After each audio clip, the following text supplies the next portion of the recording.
কোৱা কোৱা এয়া বৰ্তমান ৰিলিফৰ বস্তু আহি পাইছে আমাৰ ইয়াত আৰু আহি আছে বৰ্তমান চবে দেখিছে মাথা লৈ লৈ আহি আছে বহুত কষ্ট হৈছে ৰাইজে একো নাই তেওঁ অকণ কষ্ট ৰাইজৰ কাৰণে কৰিব পাৰে চবে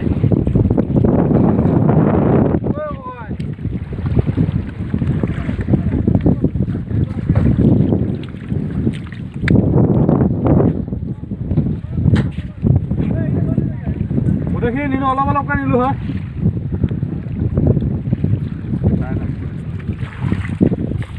সেইকেইটা কোন বহি আছে টিংকু মহেন্দ্ৰ বহি আছে একেবাৰে ভাল কৰি আহিছে আমি কৈ থাকোঁ পানী এনে চব পালক এটা লোৱা তুমি এটা লোৱা এইটো ফাটিলেচোন কেলা সেইটো ফাটিলে উপায় নাই কোনে লৈছিলে